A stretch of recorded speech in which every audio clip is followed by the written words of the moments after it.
A man simply mixed fluorescent powder into water and stirred it evenly, accidentally discovering an amazing scene. The previously invisible smiley face suddenly appeared under the illumination of ultraviolet light. So the man made a bold decision. He dipped $1 million ancient coin in fluorescent powder and anonymously mailed it to the largest local museum. When the museum curator saw this rare ancient coin, he unsuspectingly picked it up with his hands and began to study it. Little did he know that from the moment he touched the ancient coin, he had already fallen into the trap designed by Kaichi. Next, Kaichi's teammates, carrying cameras, were ostensibly running around the museum taking pictures, but in reality, they were using lasers on a gimbal to shine on the heat-sensing alarm device under the display case. As the heat sensor of display case number 1 in the museum was triggered, the important documents inside were instantly transmitted back to the underground vault by the fully automatic anti-theft device. When the curator learned of this news, he immediately came to the vault and opened the keyboard. Unexpectedly, when he entered the password, the fluorescent powder on his hands was also left on the keyboard. As the curator entered the vault to check the situation, his teammates took the opportunity to sneak into the museum's computer room. Next, they used a cutting machine to cut open the wire duct, inserted the prepared controller into the duct to find the surveillance line, and directly clamped it onto the museum's surveillance line. Once the computer successfully cracked the surveillance authority, the teammates quickly adjusted all the cameras to a still state. Meanwhile, Kaichi disguised himself as a repairman and mixed into the museum under the pretext of repairing the anti-theft device. Next, in the restroom, he took off the repairman's clothes and directly transformed into an ordinary tourist. The reason why Kaichi did all this was to bring the electric drill into the museum. Kaichi calmly entered the ongoing cocktail party, and while someone was shaking hands with the curator, he casually took the goblet from the curator's hand and exchanged it with his own glass. A goblet with only the curator's fingerprints was thus easily obtained. Next, Kaichi took out a self-sealing bag and rushed straight into the restroom when no one was around. Then he dripped the fingerprint extraction reagent onto medical cotton. As the reagent slowly dispersed, the curator's fingerprints became clear and visible. But what followed was the most dangerous operation. Kaichi put on a simulated thumb cover and extracted a clear fingerprint, preparing to use the replicated fingerprint to open the elevator door leading to the vault. If the recognition was incorrect, a large number of special police would directly rush in. Fortunately, the elevator door was successfully opened, but Kaichi still didn't dare to relax in the slightest because there were still 8 minutes until the security patrol time. As time passed,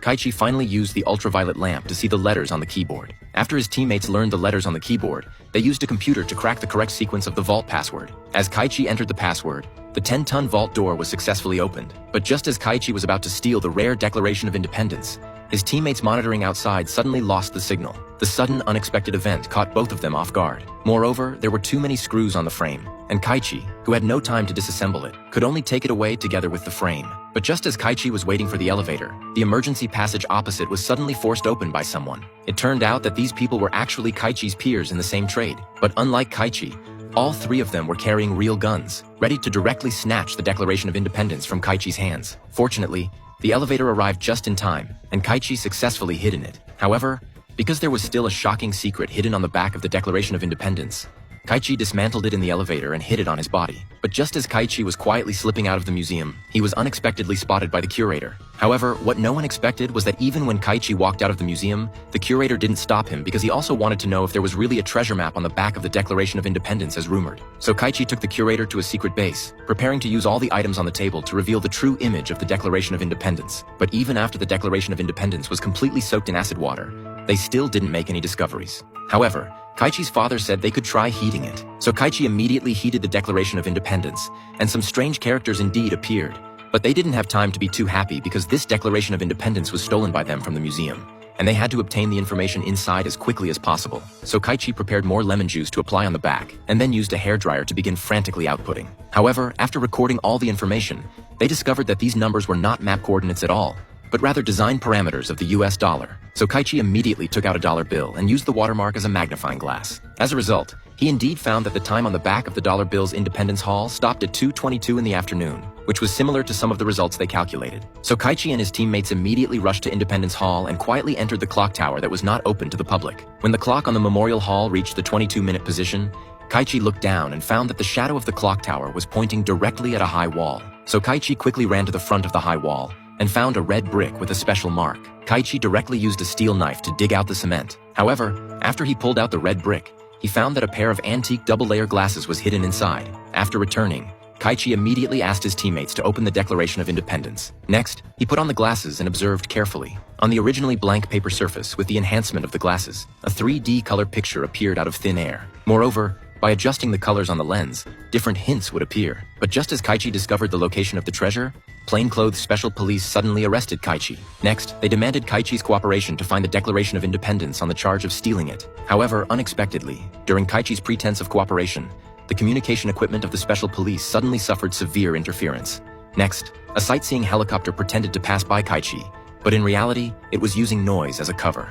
As the special police were blown by the strong wind and couldn't open their eyes, a man took the opportunity to come to Kaichi's side and told him that there was someone waiting for him underwater 100 meters ahead. Kaichi suddenly jumped from the aircraft carrier into the water. Just as Kaichi was struggling in the water, a man in black suddenly grabbed Kaichi's feet. Next, he put an oxygen tank on him, started the underwater thruster, and quickly escaped from there. However, after Kaichi escaped, he discovered that the ones who saved him were actually the same peers who had robbed him last time. It turned out that they also knew about the treasure, but just couldn't find any useful clues, so they rescued Kaichi from the police. Moreover, after they learned that Kaichi had already found the location of the treasure, they tied up Kaichi's father and teammates to force Kaichi to join their team. This instantly made Kaichi very angry, but helpless Kaichi could only bring them to the Trinity Church in New York according to the clues. But when they pulled out the coffin inside, they saw that the treasure hunting entrance was right in front of them. After they crawled into the entrance, they found not only the torches left behind for lighting, but also a bottomless wooden ladder. At this time, Kaichi saw a giant oil lamp in front of him, so he used the torch in his hand to ignite it. Although they could see and illuminate all the paths, danger was always present. Suddenly, someone stepped on and broke the wooden path and fell down. Everyone was shocked. As the wooden stairs had been weathered for hundreds of years,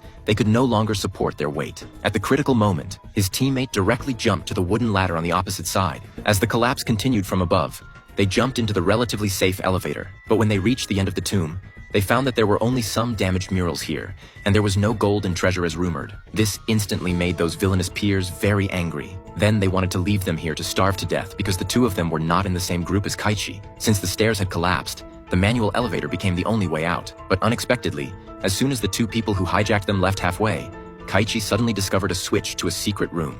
With an attitude of giving it a try, he pressed it down, and it actually opened a stone door that had been sealed for hundreds of years. When they went in, they saw that there were all kinds of treasures here, and the value of any single treasure inside was immeasurable in terms of money. But just as they were feeling extremely excited, the boy next to them suddenly started crying because he discovered a spiral staircase, and above the staircase was the exit. In the end, they took away all the treasures and reached the pinnacle of their lives from then on.